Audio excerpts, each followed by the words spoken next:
right, welcome to another episode of Piecing It Together, the podcast where we take a look at a new movie and try to figure out what movies might have inspired it. And today on the show, we are live from Maya Cinemas to talk about 28 Years Later, the new one from Danny Boyle returning to his classic zombie movie. And, some people really love these movies. I was never that big of a fan, but we'll get into that in the conversation. The point is, we had a great time talking about this movie over there at Maya Cinemas with my awesome guest lineup of Kevin Martin, Kris West, and Eric Mathis, and we had a great time, lots of great puzzle pieces to get into, fun audience, and that conversation's coming up here in a second.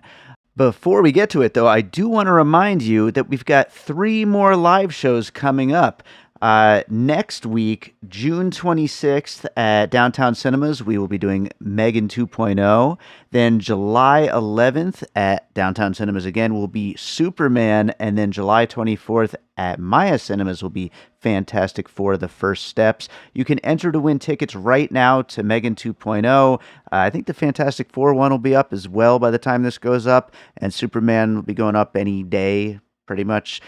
So check piecingpod.com for all the details on those, as well as places to subscribe to the show, to find us on social media, all that kind of stuff. Piecingpod.com is the website, but I hope to see you out at some of these live shows. And with that said, let's get to today's live show on 28 Years Later. All right, so I'm David Rosen, the host of the Piecing It Together podcast, and we're going to talk about the movie we just watched. But before we get to it, I want to introduce my guest here, starting off with Kris West, just to my side here. Kris, introduce yourself to everybody. My name is Kris West. I'm a filmmaker and podcaster. I live in Las Vegas. There you go. Happy to have you back on the show, Kris. Kevin Martin up next. Introduce yourself. Kevin Martin, screenwriter, director, and very proud new father. Yeah. And I live in Las Vegas. Introducing a father into a wasteland of Las Vegas, right? Yeah, buddy. Yeah. It's gonna be fun. All right. Then we got Eric Mathis, first time on the show. Happy to have you here. Thanks for having me. Appreciate it. Absolutely. Introduce yourself. Yeah, I'm a writer, producer, director. Specialize in horror and monster movies. So excited to be here with you. Perfect fit for your first time on the show. Absolutely. So absolutely. All right. So 28 years later, I will just get this right out in front. I was never a big fan of the first 2 movies. What about you guys? Were you big fans of this series? I think I told you earlier. I didn't. The first time I saw it was a year later, and a year after it came out. Sure. And I mean, I was kind of zombied out. Mm-hmm. It was a lot. They just threw every zombie subgenre and subgenre you could think of, and I was exhausted. But I like Danny Boyle. Sure. I like anything he does, and when I finally saw it the way it was shot, and kind of that VHS, that grainy style, and then switching between those, I fell in love with it, and I was like, all right, let me follow it up. Was I surprised they were going to do another trilogy? Absolutely. Yeah. I think they could have just left that alone for a little bit. I guess that's where we're at, though. Yeah. Everything has to be a trilogy on top of a trilogy on top of a trilogy. What about you two? I really liked the first one when it came out. Cillian Murphy did a great job. It was like inventive for its time. I watched the second one like literally right before I came here. Okay. I was surprised how star-studded of a cast the second one is. Yeah. I don't know if you remember. That's what happens when you get a lot of money after that first one. He was like, he threw everything at it. But it's a terrible movie. Okay. All right. Fair enough. It's not good, but still inventive. They're still doing the VHS, like I said, the home video camera style. Yeah, trying stuff. What about you, Eric? Yeah, I thought the first one at least had style. It had something to it, but the second one felt like a bit of a cash grab. Yep. I think all it had was a cast, but they could have existed in 2 different worlds. So I felt they definitely kind of lost their style and spirit on that second movie. All right, fair enough. Was the 28 Days Later the start of the fast zombie? It was, yeah. So that's the thing. I mean, aside from the way that it was shot, which Danny Boyle is always kind of trying new things within filmmaking and trying different ways of shooting with different kinds of cameras and all that. But aside from that, it did kind of introduce the fast zombie. And I guess we have him to blame for that. But at the same time, it is certainly a new take. And that's it's refreshing. Even if I didn't love the series up until this point, it's refreshing at least because we had a million zombie movies before. We have a million zombie movies since, but trying something different within a genre that's essentially kind of boiled down to one very specific thing. It's kind of difficult to do. So,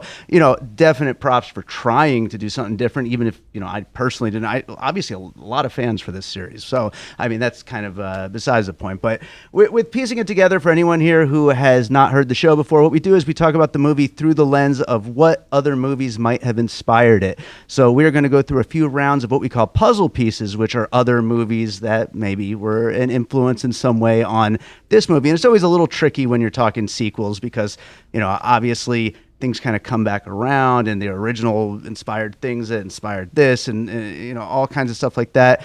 I was thinking of The Road for my first one, especially with like a father and a child and, the whole survival aspect and, that whole thing of kind of imparting your wisdom. And I was surprised, and I'm still going to use it as my first piece here, but I mean, I'm surprised that kind of goes away. It's almost like two movies in one here. It was there. It was there. The whole first half, basically. half, I was like, okay, I could see where this is going. And then, I kind of guessed the fact that they decided, you know what? Nah. We got enough of that. We got enough of that. Yeah. So I'm okay with that. Yeah. And as great of a setup as that is for, I mean, it's an interesting thing to see a father and son or whatever, and they're all kind of figuring out how to survive and imparting the wisdom and all that kind of stuff. But at the same time, I thought this movie got so much better once it opened up and once he went back out with the mom and all that stuff. So I'm glad that it was kind of set up in parts and all that. So.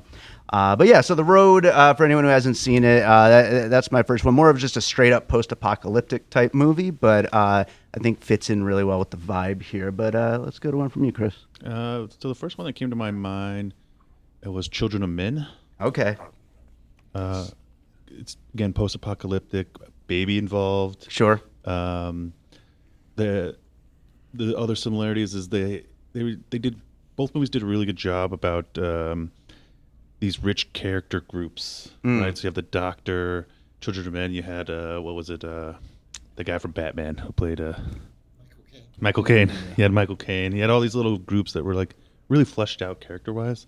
I think they did a really good job with this too. It didn't feel like that part was lacking.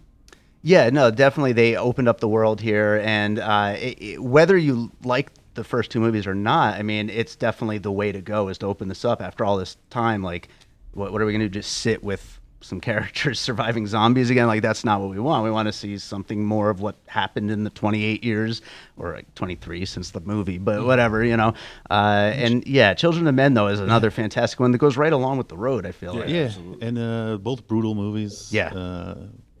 Dark but colorful, like rich. Yeah. Cinematography wise. Yeah, no, they have a lot of really interesting shots in here, interesting backdrops, and they really make use of the island, basically. So I like the fact that with Danny Boyle, like everyone talks about, like, how you make Avatar, and he's finding new ways. James Cameron's finding new ways to do it, but at a way that's millions and millions of dollars. And I feel like Danny Boyle is the opposite of that, where he's trying to find new ways, but you could find this equipment at Goodwill. Like, you know what I mean? Like, he's like, let me get this VHS, let me get this giant camcorder, and let me just.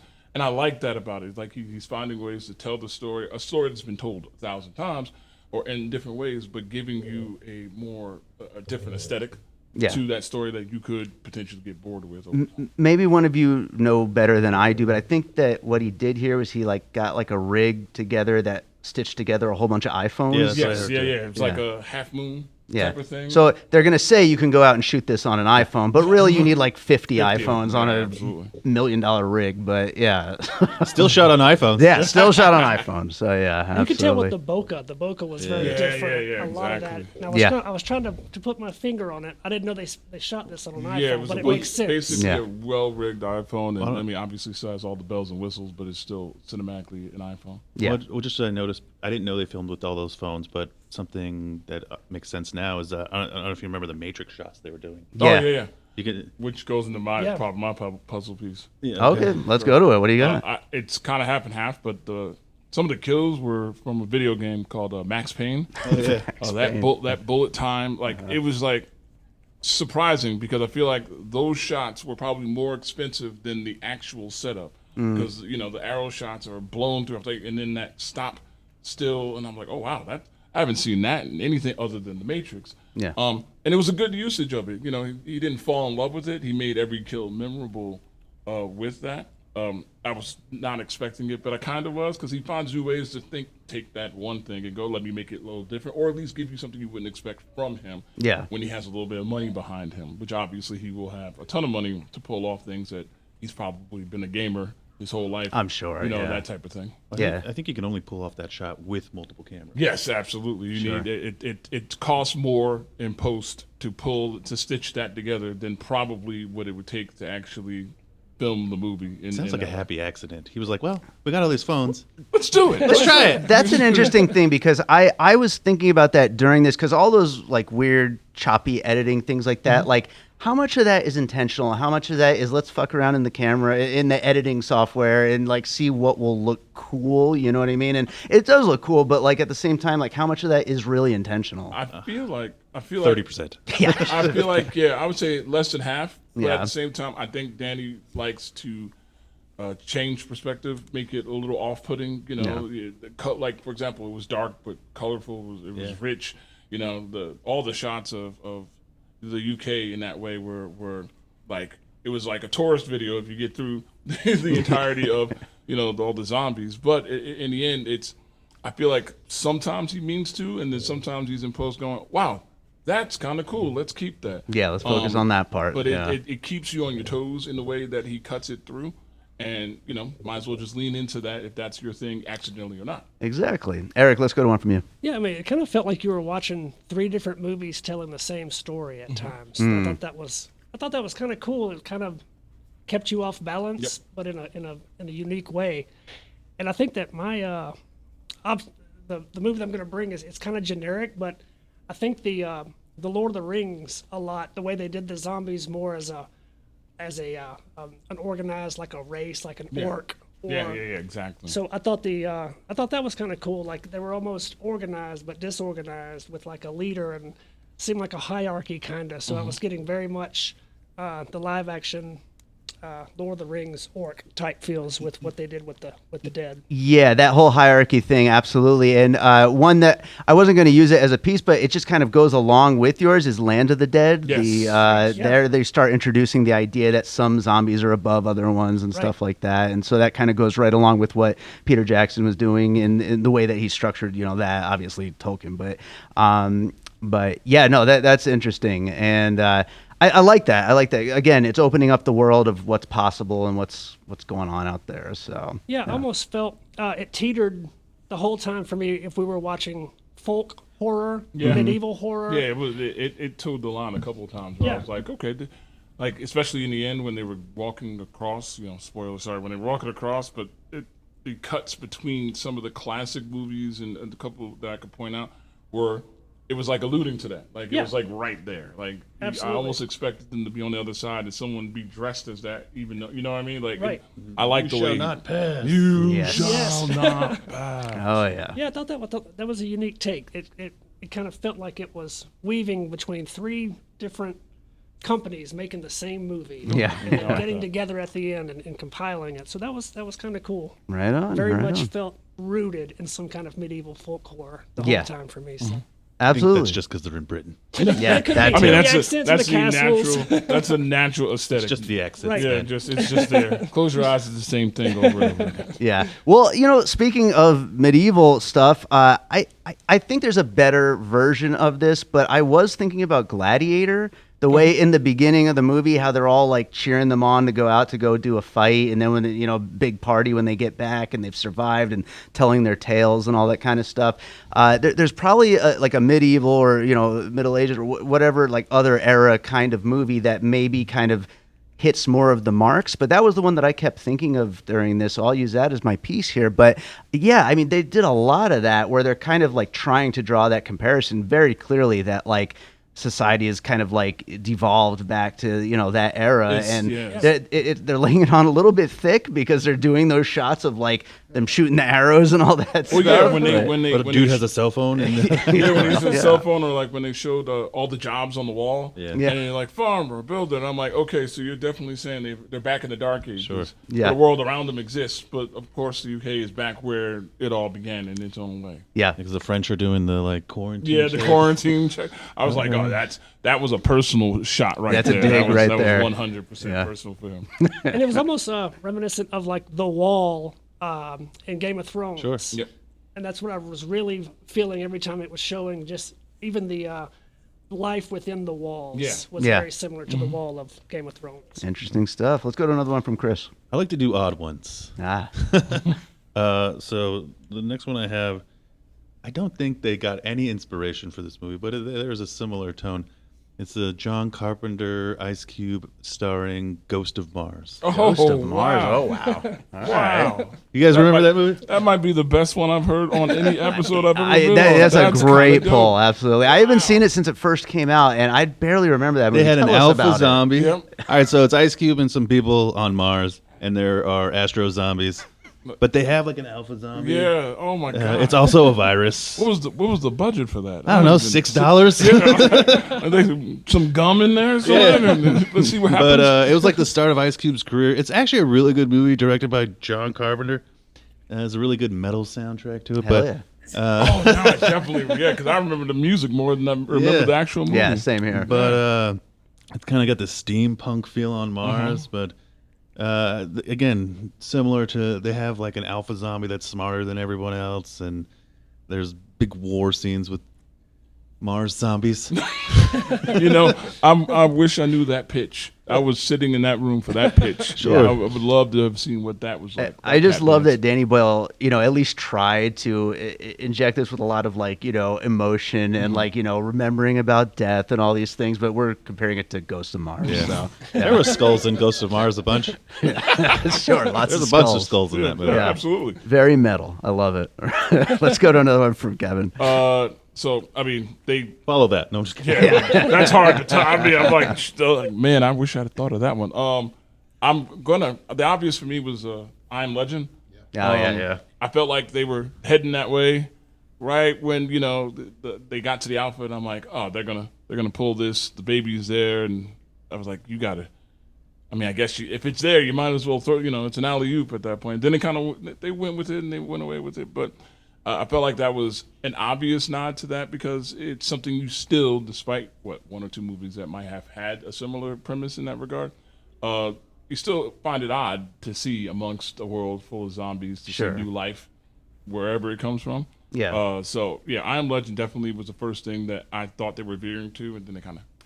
Yeah, Bring it back. and when I said earlier that it's kind of difficult with sequels sometimes because The Thing inspired The Thing. I Exactly. mean, come on, what inspired I Am Legend more than the first 28 Days Yeah, Later? that's what I'm saying. So it's like they're intermingling. Like Yeah. they're bits and pieces. Those scenes you could pick up and put with a different cinematographer and be like, that is Yeah. kind of the same movie. But that's what's the zombie genre. And I think we're getting an I Am Legend sequel like next year. Or the yes, year after, which so. I You gonna bring the dog back? Yeah, I'm not sure who asked for that, but here we are. I would watch it with just dogs. Yeah, same. Exactly. Yeah, that would be In a fact, good I movie. only want the dog. Yeah, everyone let's do else it. can go. That's fine with me. That's right. That's right.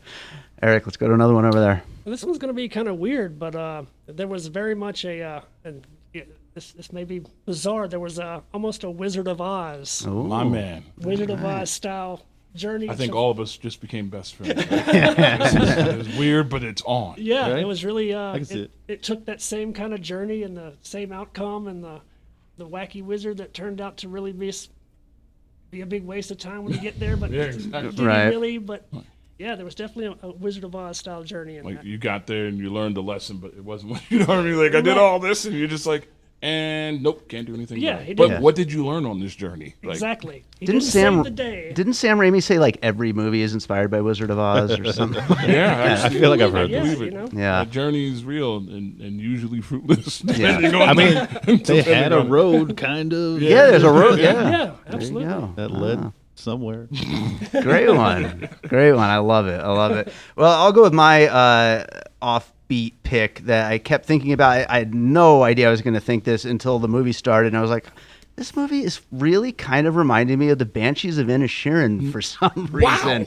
As far as this little island where everything is just kind of idyllic and they have their own little world and it's completely disconnected, but right across the water, you know, in that movie, there's a war going on, and it's kind of a background tapestry that these characters do not comment on really, and it doesn't like really affect the goings on of the movie. This is different because, of course, we do end up going across the way, but for that first whole section until they go over there, I kept thinking like, God, this is like this little island where everything is perfect, but on the other side, it's just all hell, basically. And so I just kept thinking about that, and I think that that's an interesting way to form like a town that like they all have that camaraderie, and it kind of brings us back to some of the medieval stuff we're talking about, and it's just so closed off and just their own kind of little world. And so yeah, it's just something that I was thinking about a little bit out there, but yeah, Absolutely. yeah. Well, let's go to another one. One more from you. One more. I have like a combination. I can't help it. I'm sorry. Let's do it. It's like they took Quiet Place 2 and mixed it with like the Mad Max franchise.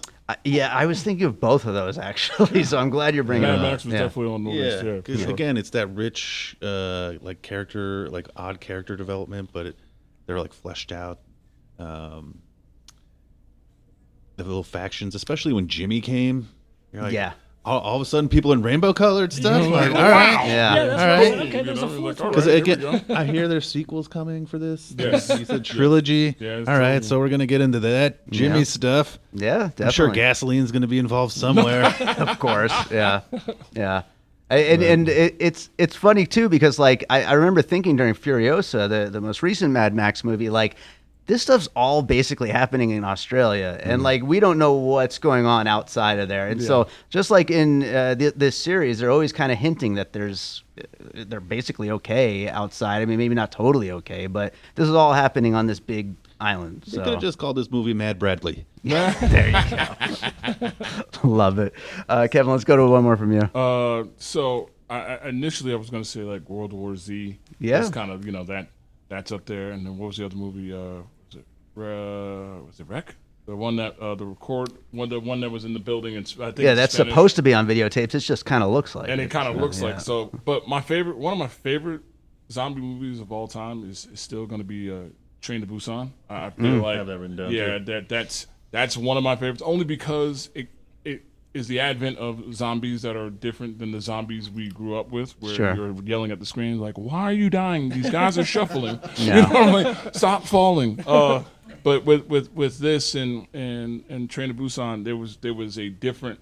It was more of a phonetic space and kind of pace to it. Yeah. Where it's not like, okay, let's just run and then run away. No, they're running after you, and I feel like that's something that at least gives it kind of a thrilling nature to it, and especially when they're in the house and then all of a sudden all hell breaks loose. The stakes are higher. The stakes are higher. Whereas, you know, in Night of the Living Dead, it was cool, but you also knew that if you died, you probably just can't run and chew gum at the same time. So Sure. it's like, Right. so I appreciate, but Train to Busan would probably be the next thing that pops to my head for sure. Yeah, no, and I mean the other ones you kind of brought up on the way there. I mean they all kind of go in that same conversation of zombie movies that tried to do something different. Yep. Some of them to more successful degrees than another. Yeah, absolutely. We're all filmmakers, right? Yep. So we should just get zombies to fly now. I mean, at this point, the fast one was the flying. Let's do the actual flying. Well, what if we just make another slow zombie movie? Like they already crawled in this one. They can't get any slower. Oh, Yeah, that's crawl. true. Yeah, they did crawl. That's yeah, true. That's And they were true. almost like classes, like in a video game. Like Yeah. they had the consistent fat ones that crawled on the Exactly. ground. Yeah, easy targets. Right. It's the Yeah, last, how many of it's those the are last out of there? us. influence. Yeah, There it is. Yes. that's so random. All right, Eric, one more from you. It's kind of an odd combo, but when it first started, I almost wondered if they were going to go by way of The Village, and then it kind of morphed into Dog Soldiers for me. Got it. Wow. So I think that was two that I felt Dog Soldiers kind of throughout the whole thing. Dog soldiers. Yeah, I've actually never seen that. Yeah, it's very aesthetic. Aesthetically, it's similar, very similar, Yeah. actually, almost too similar now that I think about it. Like it's the same filmmaker Like it's could like have made yeah, both of exactly. them. Like even the way it's shot, cinematography wise, it's pretty similar. Chris and I are gonna have a movie night. Yeah. Yeah, Dog We Soldiers, should, by the it's way. really good. let's do that. it's definitely they definitely live in the same lane. I definitely thought Village at one point, but I was like, where, what's gonna happen? Because That'll be a really weird third movie twist to like. yeah, I'm like, what is this place? It's like 1994 still. Exactly. The world isn't getting ran over. These guys are just thinking it is. Yeah, exactly. All right, well, I want to open it up to the floor, see if we have any puzzle pieces out here in the audience. Did anybody think of something? Right here, we got one. Well, Boyle is his own director, but it's written by Alex Garland. Sure. And the night sky here, the fire scenes reminded me of Civil War and stuff. Devs, that Hulu series he did, Alex Garland did that. Just all his films. And I can't imagine Danny and him weren't talking about it when they're thinking, or at least Danny wasn't thinking about Alex's films. Yeah. He was making this film. I hadn't I was thinking about Civil War. Devs I hadn't thought of, but now that you mention it, like that and Ex Machina, these very smart people that kind of were driven a little bit insane. And, we get that with the Ray Fiennes character, which is like definitely on a different level because he's like completely batty. But, the way that those kind of characters, their smarts just basically drive them, to a different level of nuts. I think that's really interesting. Yeah, Alex Garland's just awesome. And I really have just loved everything that he's done. Yeah, any others out here? Anybody have something? We got right here. Yeah, I was curious. Like Aliens, was it Aliens that had nude in it? When they have a sequel, they bring along a child. I've seen this over and over again. Sure. T2. Pauline Kael said, that's the Yeah. corniest stunt, but to drive the plot line along. I'm curious why this happens. I've seen it in other movies too, where it's like. I can answer this. Go for it. They go from rated R to PG-13. I'm just kidding. No, I think the reason why is, it's babies in apocalyptic movies are weird plot devices to give you hope that there's hope for the future. So now that baby in the sequel is going to be That makes sense. ostracized or whatever because mom was a zombie, so Yeah. that's going to go around the village really weird, and she's probably not going to be treated well, and that's going to turn into a thing. But usually when you see these post-apocalyptic movies and there's a child involved, they are the savior of the society that is to come after all of this. So that made the moment I saw that, among other thoughts that I had in my head when I saw that, but among that I was like, okay, so we know where that baby is going to be important. Yes. It's always the child. The Exactly. child's always going to be the thing that makes society, move forward and be in a better position than the zombies or the end of the world robots. Or Yeah, AI. I don't like when it's a baby though. Like Yeah, A Quiet yeah. Place just made no sense with Yeah, I having, get really but concerned. yeah, a And- kid I get, but baby is kind of Yeah, ridiculous. like, I We're gonna don't wait know 12 years for them to help. But by the way, this is a bit of a tangent, and they've all left at this point, so they're not here. But there were 4 children in the Oh yeah, audience I've for seen this that. movie. They were right behind me making a bunch of noise. I looked over my shoulder and I thought I was hearing things. I was like, oh, that is a toddler. Okay. it. Clapping. Interesting. I thought it parental was part of choice. Danny Boy's soundtrack. I was like, is this some weird stuff I'm supposed to be? Yeah. What is he signaling? He does Good do for some you, I crazy guess. editing, so yeah, it I've could shown be. those kids the baby scene from Train Spotting. Oh boy, Actually, yeah. I think this one was on par, man. We're bringing Train Spotting up. Oh yeah. He likes babies, apparently. Yeah. Man. They're creepy. Anybody else have anything right I here? had a couple really quick ones. Sure. The first one, the book version of I Am Legend. Yes. In there, the Omega Man. vampires, some of them are actually smart and Yeah. can communicate with the main character. And I thought we were kind of getting that with the alphas in there.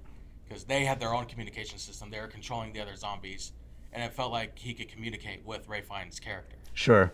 So I thought we were getting the book version of I Am Legend. Second one was at the end when Jimmy and the Beverly Hills Ninjas by way of Douglas showed up. Man. And I was getting the 8 diagram pole fighter.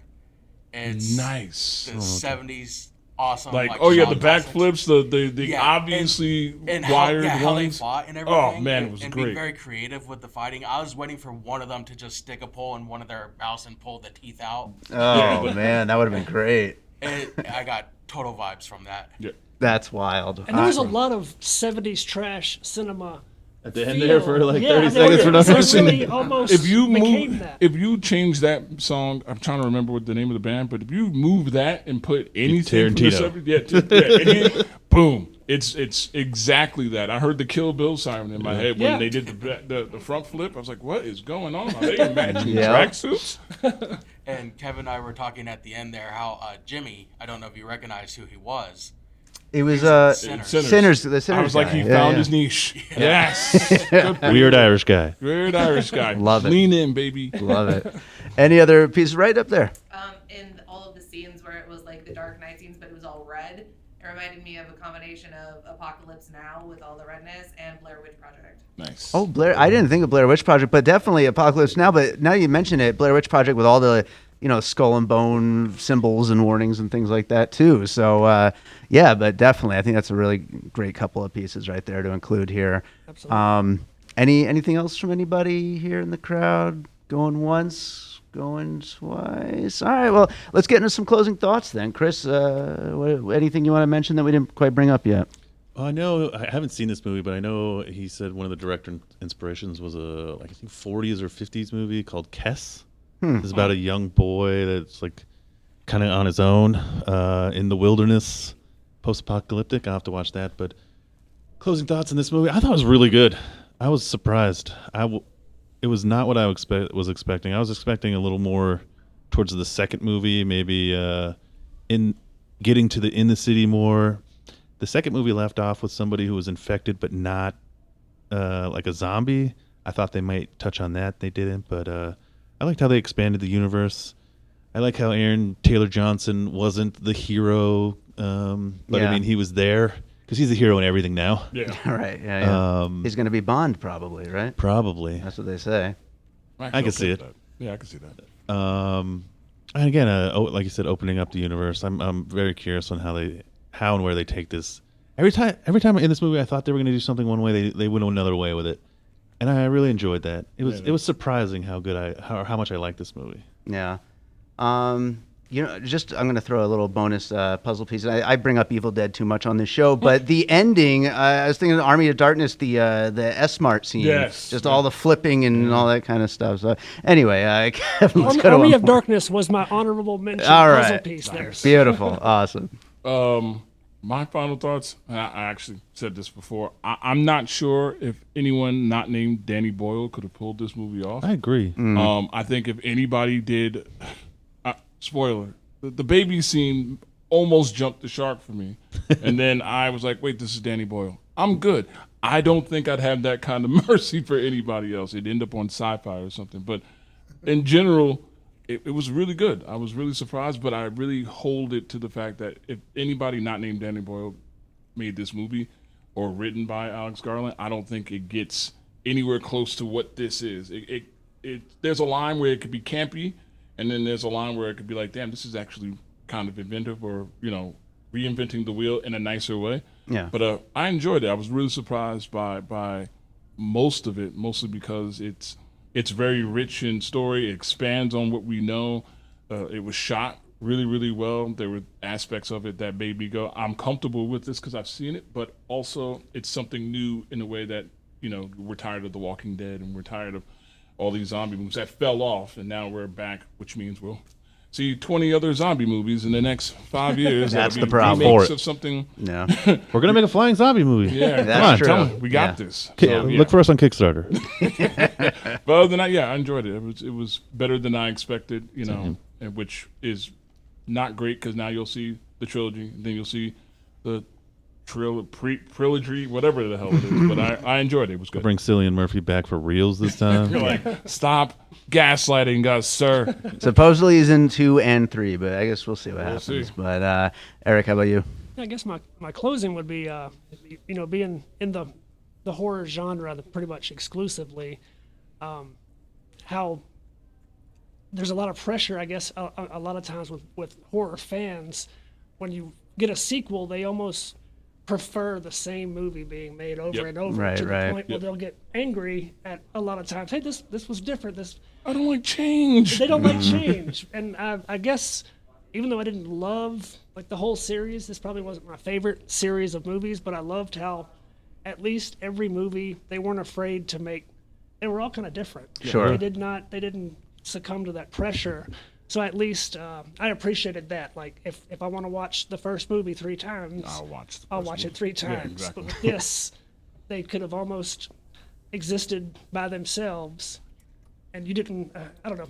I appreciated they weren't afraid to kind of Switch it up. break the cookie cutter there. Yeah. So Yeah, I completely agree because like I didn't love this movie as I didn't love the whole series, but I liked that he did something different each time out. It's always something different, and I definitely like that about it. The other thing I wanted to mention, memento mori obviously is a saying that's been around forever, Latin phrase, but why is it in the ether right now? There's like at least 4 albums that have been named that in like the last 2 years. I was like, literally trying to go through my head of how many times I've heard it in the last couple of years, movie-wise, and across genres. Yeah. So, I mean, between albums across genres, I can think of a bunch of hip-hop albums that have been named after it. I'm almost positive. So It's just not really sure cool to what say. the draw is. it is really cool to fucking say. rad to say. Where was it in 2019? You Yeah, know? exactly. Like, wow, everyone wants to know Latin. This is dope. We made up a new Latin word Yeah, like a we're- few years we're- ago. Like, People probably just Culture. been looking up cool Latin phrases on Oh, ChatGPT. yeah. Check And the that same one Google- comes up. Check that Google search. I promise you it's at the top for sure. yeah, Vidi absolutely. Vidi Vici came up. Oh, man. Oh, no. Chris, where can people find you? I don't know. Somewhere, Yeah. I guess. Shooting your flying zombie movie. Yes. Yeah. We are in. I do a podcast called Real Sick Podcast. It's about movies. You can go Real Sick, REEL pod, everywhere. And then I do another podcast called Spiral Out Podcast. It's about art and all manner of weirdness. You can find that at Real Sick Pod on all the social medias. Awesome. How about you, Kevin? You can find my production company, kevinlmartin.com productions, at kevinlmartin.com. We actually just are now going into pre-production. We actually found money to do a feature. So Amazing. Very excited. It won't happen until February, but you know, the grind took 2 shorts in maybe 2 years. So it worked out really, really well. I'm very excited about that. We're in the middle of casting now. And other than that, you can't miss me. I'm in Vegas writing somewhere. And I at codename_Leon across all of my socials from X to Instagram. Awesome. Right on. And Eric, how about you? Yep, you can find me on Facebook under Eric Mathis. Anywhere on the website, grimehousefilms.com. Grimehouse Films is also my Instagram. And right now we're touring kind of all over the country, anywhere that'll take us with my feature film Infernal, heavy metal monster movie. So That's who you are. That's dope. Oh man. Oh, that's cool. Yeah, I so saw that pop up. That's really cool. Okay. Thank you. Yeah, we're coming to a city near you, so just keep an eye out, and we're And also cool about Infernal is that a pretty big part of it was shot at our family's record store, Wax Trax Records, where you can find me 6 days a week. Absolutely. Yeah, and it's really fun seeing mayhem, come to life because of our record store, basically, in that sequence. You guys were awesome. We had a blast filming there, and the visuals that we were able to pull off. I mean, it's you can't pay for a set that amazing. So it was the perfect backdrop for the kickoff of the horror. Yeah. Also buy a lot of vinyl from Wax. I'm about to. Yes, I've absolutely. also shot in a record store. It's awesome. Yes, it's perfect. Awesome. Well, I wanted to mention we actually have 3 live shows coming up. We will be at Downtown Cinemas next Thursday, June 26th for Megan 2.0. I'm so excited about that one. July 11th, we will also be at Downtown Cinemas for Superman, and then we'll be back here at Maya Cinemas July 24th for Fantastic Four: The First Steps. So thank you so much to Maya Cinemas for having us here. Thank you to all of you for being here, and that's our show. Thank you. Question.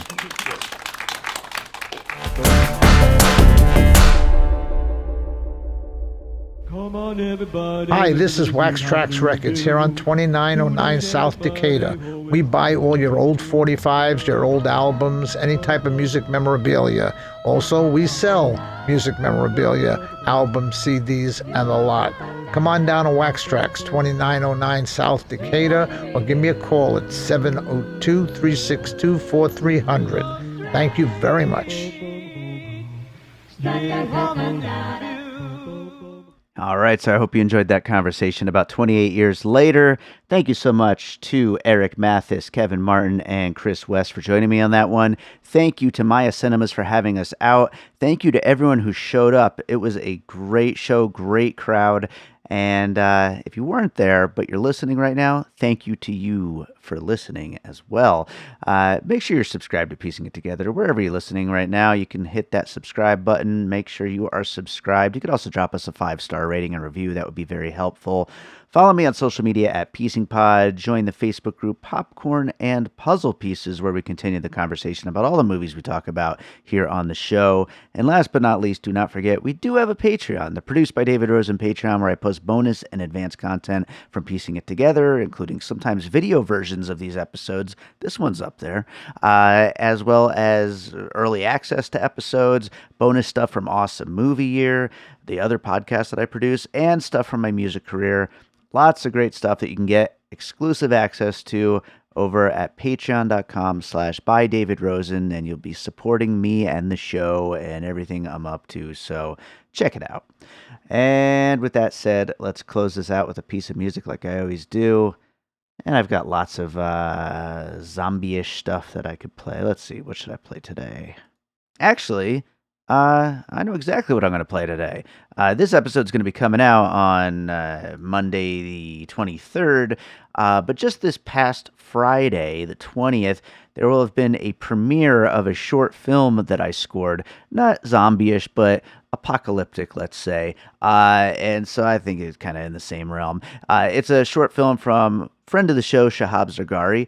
It's called Ruined Earth. It's premiering at the Nevada Women's Film Festival, and it's also going to be playing at a bunch of other film festivals that this film has been making the rounds at. But the single of the score just came out last week. So this is my most recent music release. It is available on all of the streaming services. Not that it's exactly a summer anthem to add to your playlist, but, you know, if you do have a playlist of dark, creepy music, add it to that one. But this is called Ruined Earth. It's from the short film Ruined Earth.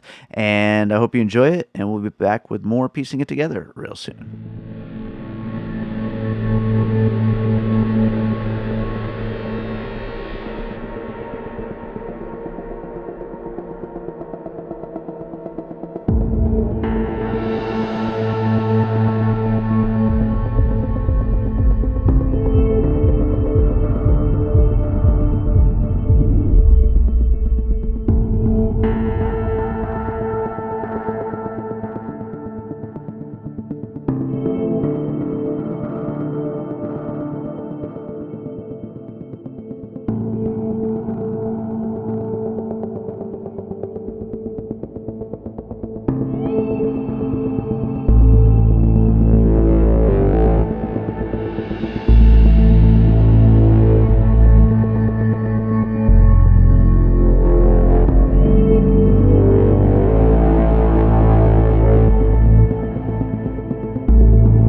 An All Points West production, produced by David Rosen in Las Vegas.